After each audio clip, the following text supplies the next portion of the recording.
साथ नहीं रहने से रिश्ते नहीं टूटा करते। साथ नहीं रहने से रिश्ते नहीं टूटा करते। वक्त की धूम से लम्हे नहीं टूटा करते।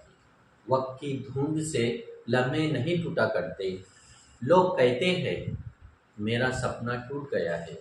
लोग कहते हैं मेरा सपना टूट गया है। टूटी नींद है।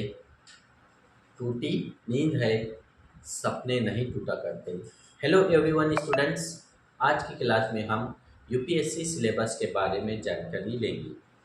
अगर आप यूपीएससी की तैयारी कर रहे हो तो सबसे पहले यूपीएससी के सिलेबस के बारे में जानकारी होना चाहिए। और हर वर्ष यूपीएससी की वेबसाइट पर सिलेबस को अपलोड किया जाता है। तो आज हम यूपीएससी का general studies prelim paper 1 syllabus देखेंगे। यूनियन पब्लिक सर्विस कमीशन का सिलेबस, जिसे हम कहते हैं जीएस जनरल स्टडीज़, इसका है ये पेपर 1। इसका टाइम ड्यूरेशन होता है 2 आवर्स, 2 घंटे का, और मैक्सिमम मार्क्स होते हैं 200 मार्क्स। जबकि क्वेश्चन कितने होंगे? Only 100 question. एक क्वेश्चन को 2 मार्क्स दिए जाते हैं। अगर आप सही में रियली प्रिपरेशन कर रहे हैं तो सबसे पहला काम है आपका सिलेबस डाउनलोड करिए या फिर प्रिंट निकालिए और उसको पढ़ो।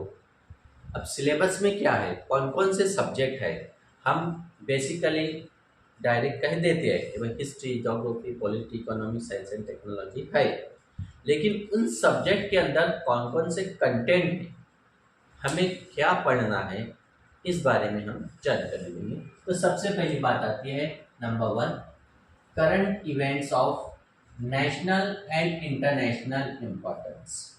Current events of national and international events.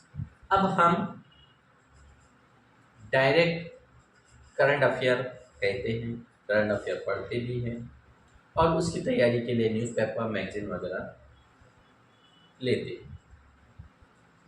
अब कौन कौन से इशू, इससे पहले की वीडियो में हमने देखा है कि न्यूज़पेपर में क्या पढ़े और क्या ना पढ़े और कौन कौन से इश्यूज इम्पोर्टेंस होते हैं।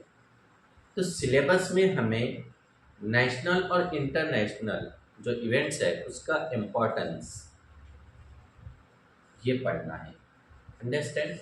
Then number 2, history of India. हमें हिस्ट्री ऑफ इंडिया पढ़ना है और साथ में क्या करना है, national movement, Indian national movement, इसको पढ़ना। इसलिए आपको बोला जाता है सिलेबस पढ़ने के बाद क्वेश्चन पेपर आप पढ़ोगे एनालिसिस, तो सबसे पहली शुरुआत एनसीईआरटी। कहाँ से करेंगे आप? एनसीईआरटी। एनसीईआरटी में आप 6 to 12 history, geography, polity, economics and science पढ़ लो। नंबर 3, अब हिस्ट्री ऑफ इंडिया के अंदर एंशियंट, मिडिवल एंड मॉडर्न, ये सब पढ़ना होगा आपको।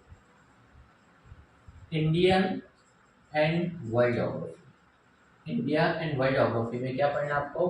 Physical, social, economic, geography of India and the world. World और इंडिया की ज्योग्राफी में फिजिकल, सोशल एंड इकोनॉमिक को पढ़ना चाहिए और इसके लिए आप खुल्लर और माजिद हुसैन सर की बुक्स प्रेफर करूँगी। देन सबसे पहले रेफरेंस बुक, हम मेंस एग्जाम के लिए बुक लिस्ट भी देखेंगे। Number 4, Indian polity and governance. अब हमें इसमें constitution, political system, Panchayati Raj and public policy, right issues and etcetera, ये सब पढ़ना है। पंचायती राज, ग्राम पंचायत, पंचायत समिति एंड जिला परिषद के बारे में।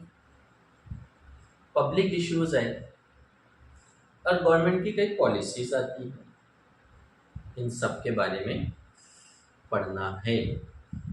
Okay, then number 5 economic and social development. अब इकोनॉमिक एंड सोशल डेवलपमेंट पढ़ना है हमारे को, उसमें पढ़ेंगे हम सस्टेनेबल डेवलपमेंट, पॉवर्टी। आज हम भारत में देख रहे हैं गरीबी, बेरोजगारी, inclusion, demographics, social sector initiatives and etcetera. यहाँ पर यूपीएससी में आपको इसके अलावा भी पढ़ना है, ऐसा परफेक्ट ये नहीं है कि इतना ही आएगा। Okay, then number 6 general issues. अब general issues on environmental ecology के, environmental and ecology, biodiversity and climate change that do not require subject specialization. अब यहाँ पे हमें क्या पढ़ना है, इन्वायरमेंटल इकोलॉजी के बारे में भी पढ़ना है, नहीं कोई सब्जेक्ट आपका स्किप नहीं है। नॉलेज इज पावर बोला जाता है ना, तो इसलिए आपको न्यूज़पेपर, मैगजीन, जो चैनल्स है ऑथेंटिक, हर जगह से आपको नॉलेज, क्योंकि आप दुनिया के बारे में जानकारी हो, आप उस नेशन के बारे में जानकारी हो जहाँ पर आप जॉब करोगे, हर तरह की नॉलेज और ऑथेंटिक नॉलेज, व्हाट्सएप यूनिवर्सिटी की नॉलेज नहीं। इसीलिए आपको ऑथेंटिक न्यूज़पेपर पढ़ने को कहा जाता है, ऑथेंटिक न्यूज़ चैनल सुनने को, देखने को कहा जाता है। Then next topic general science. अब जनरल साइंस 6 to 10 तक बेसिक जो साइंस की बुक्स होती है वो पढ़ना है, और ज़्यादातर करंट से रिलेटेड कुछ टेक्नोलॉजी से या साइंस से रिलेटेड, जैसे चंद्रयान 3 है, एक्सपोसेट है, तो नई नई टेक्नोलॉजी आती है, नासा से रिलेटेड हो या फिर इसरो से रिलेटेड हो, और हर फील्ड में कहीं ना कहीं हम टेक्नोलॉजी का इस्तेमाल कर रहे हैं, उसका हाउ टू यूज़, और हम इस्तेमाल जो कर रहे हैं उसका बेनिफिट क्या मिल रहा है। जो ओल्ड जैसा प्रिंटिंग प्रेस है, पहले पेट्रोल के बाइक्स, कार्स वगैरह, तो आज सीएनजी गैसेस और इलेक्ट्रिसिटी पर कार्स, बाइक्स वगैरह आ रहे हैं, तो कहीं ना कहीं हमें बेनिफिट मिल रहा है, तो उस बारे में आपको पढ़ना है, एडिटोरियल वगैरह न्यूज़पेपर में। तो माय डियर स्टूडेंट्स, आज का हमारा टॉपिक था यूपीएससी जनरल स्टडीज़ प्रीलिम्स का सिलेबस। इस सिलेबस को आप ध्यान से पढ़िए। पहले सबसे पहले देखिए कि किस तरह से सिलेबस के कंटेंट है। नंबर 1 करंट अफेयर का, नंबर 2 हिस्ट्री है, number 3 Indian geography and world geography, number 4 Indian polity, number 5 Indian economy, number 6 environmental ecology से रिलेटेड, और नंबर 7 जनरल साइंस। इतने सब्जेक्ट के बारे में आपको पढ़ना है। तो सिलेबस को आपको रीड करना है, समझना है, फिर उसके बाद प्रीवियस ईयर का क्वेश्चन पेपर लो, जीएस का, प्रीलिम्स जीएस, और उसको पढ़ो कि नेशनल और इंटरनेशनल जो करंट इवेंट्स है, इम्पोर्टेंस है, उससे रिलेटेड प्रश्न आया है या नहीं। हिस्ट्री से कहाँ से प्रश्न आया है, मिडिवल इंडिया से, मॉडर्न इंडिया से, या फिर एंशियंट से। पॉलिटी में देखो पंचायती राज से प्रश्न है, राइट इश्यूज से रिलेटेड है, या फिर गवर्नेंस के बारे में है।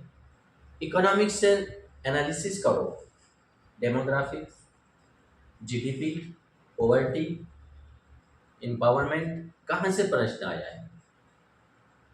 इन्वायरमेंटल इकोलॉजी पर फोकस करिए। जब आप इस तरह से पढ़ोगे, समझोगे,